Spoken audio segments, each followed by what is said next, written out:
Como funciona o pedido de auxílio acidente do INSS? Eu dividi todo o processo de pedido de auxílio acidente em 4 etapas para ficar bem fácil de você entender. Já vou adiantar que não são todos os casos que passam pelas 4 etapas. Às vezes, na primeira etapa, você já recebe tudo. Ou, em alguns casos mais difíceis, você vai ter que passar pelas 4 etapas. No final do vídeo, eu também te explico quanto tempo demora cada uma das etapas. As 4 etapas são fase administrativa, fase judicial primeira instância, fase judicial segunda instância, que é a fase recursal, e a última etapa é a fase de pagamento dos atrasados, quando teve a fase judicial. A primeira etapa, a fase administrativa, começa com a solicitação do benefício de auxílio acidente. Aqui no escritório somos nós quem realizamos esse pedido, enviamos toda a documentação, solicitamos a documentação para o cliente, ajudamos ele a conseguir, se ele não tem, por exemplo, um laudo médico, nós damos o auxílio orientando qual a melhor forma de conseguir o laudo médico. Com essa documentação na mão, fazemos então a solicitação do pedido de auxílio acidente.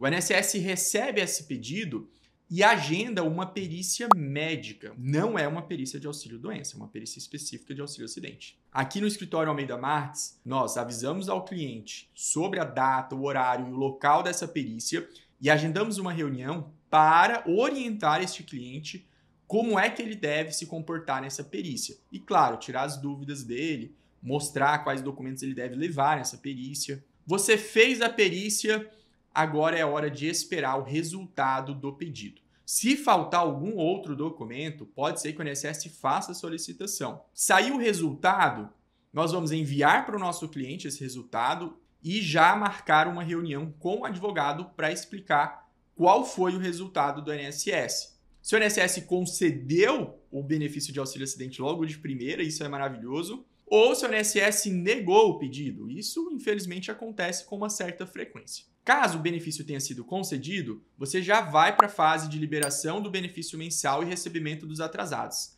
Nessa fase administrativa, tanto a liberação do pagamento mensal como o pagamento dos atrasados não costuma demorar muito. Talvez aí com 2, 3, 4 meses você já esteja recebendo o mensal e também recebido já os atrasados. Mas, como eu disse, é muito comum o INSS negar o pedido e aí você precisa passar pela fase judicial. A fase judicial começa na primeira instância. Lembra das 4 etapas? Administrativo já foi, agora vamos para a segunda etapa, que é a primeira instância do processo judicial. Esse processo judicial na primeira instância funciona da seguinte maneira. O advogado monta o processo com todas as provas e descrevendo por que é que aquele cliente dele tem direito de receber o auxílio acidente. O juiz recebe e, na maioria dos casos, o juiz vai mandar fazer uma perícia, uma segunda perícia, mas dessa vez é uma perícia judicial. Não é uma perícia mais com o perito do INSS. É uma perícia com o perito do juiz, da confiança do juiz. Saiu a data e o horário dessa perícia, o advogado, claro, é intimado e nós informamos para o nosso cliente. Agendamos uma nova reunião para orientação desse cliente que vai passar por perícia e aí é só fazer a perícia e esperar o parecer do perito do juiz. Esse parecer do perito do juiz é o laudo pericial. Assim que ele fica disponível para o advogado, no caso aqui do Almeida Marques Advogados, nós enviamos uma cópia para o nosso cliente, para que ele possa ver o que o perito escreveu sobre o caso dele. E claro, a gente já agenda uma reunião para poder conversar com o nosso cliente. No caso, o advogado conversar com o cliente para explicar o que aconteceu nesse laudo pericial. O laudo pericial pode ser favorável, onde o perito reconhece a limitação,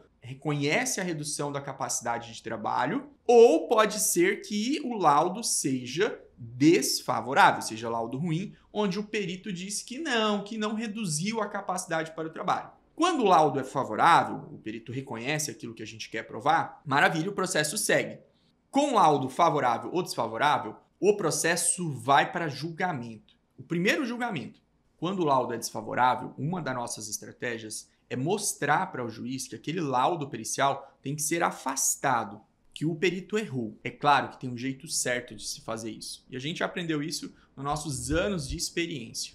Após a apresentação do laudo, o processo segue para a sentença. A sentença é a decisão do juiz da primeira instância.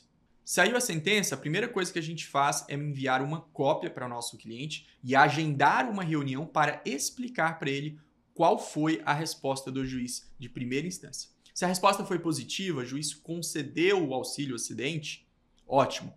Aí nós temos que aguardar para saber se o INSS vai apresentar um recurso contra essa decisão, já que o INSS perdeu. Agora, se a sentença foi desfavorável, foi improcedente, aí somos nós quem iremos recorrer. Lembra da estratégia quando o laudo é desfavorável? Muitos processos com laudo desfavorável, nós temos que fazer um recurso. E está tudo bem, já faz parte da nossa estratégia elaborar esse recurso. Se nós ganharmos o processo e o INSS não recorrer, o processo para por aqui e pula lá para a última etapa, que é a quarta etapa, de fase de pagamento. Agora, se nós perdemos na primeira instância ou o INSS apresentar um recurso para a segunda instância, aí nós vamos ter que passar pela fase recursal. A fase recursal ela é bem simples, porém muito demorada. O recurso é encaminhado para a segunda instância e lá ele entra numa fila de espera para ser julgado. Na segunda instância, o processo normalmente é julgado por 3 juízes ou 3 desembargadores. Vai depender de onde o processo está sendo julgado. Quando chega a vez do processo ser julgado, é agendado uma data e horário para o julgamento desse processo. E é nesse momento que, se seu processo for muito complexo, muito difícil, eu faço a sustentação oral. É um momento em que eu faço um discurso mostrando para os juízes por que é que você tem direito de receber o auxílio acidente. Inclusive, tem vídeos meus aqui no canal de sustentações orais que eu já fiz em outros processos. Vou deixar o link aqui, caso você queira assistir uma.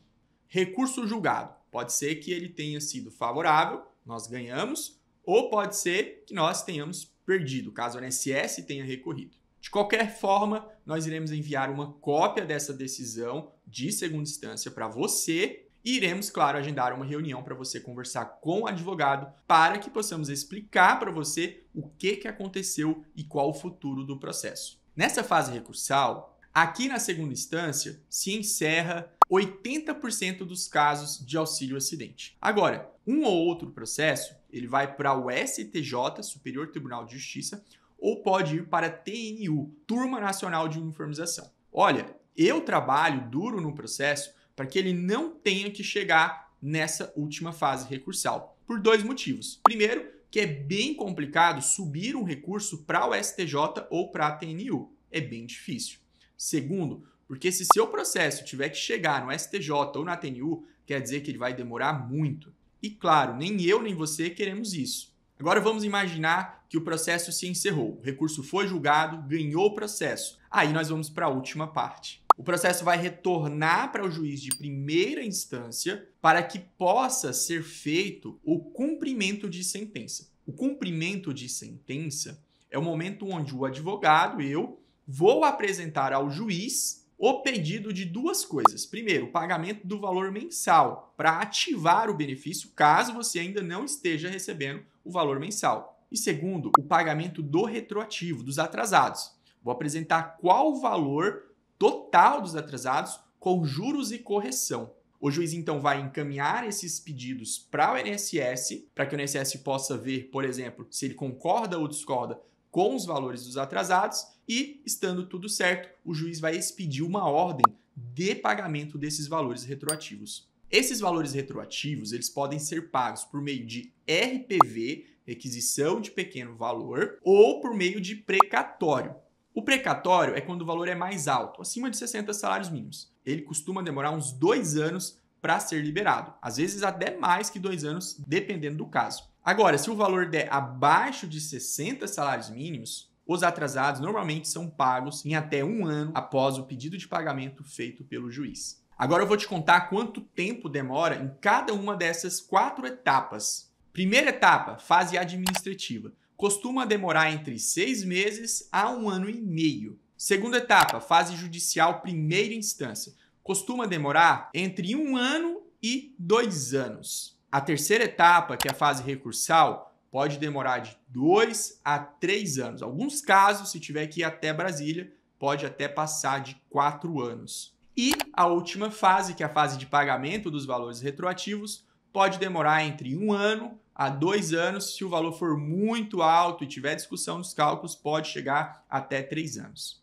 Sim, um processo de auxílio-acidente pode demorar muito. Se ele passar por todas as etapas, o valor for alto, nós estamos falando aí de um processo que pode demorar para mais de 8 anos. Mas isso não quer dizer que o seu processo vai demorar os 8 anos. A maioria dos casos são resolvidos entre 2 a 4 anos. Sim, eu sei, é muito tempo, mas não tem como fugir disso. A justiça brasileira ainda tem muito o que melhorar. Agora, você não vai deixar de entrar com um pedido de auxílio-acidente só porque demora. Normalmente você não tem custo durante esses 4 anos. É o advogado quem trabalha todo esse tempo. Você só precisa ter a paciência de esperar. Se ficou alguma dúvida sobre processo de auxílio-acidente, deixa aqui nos comentários.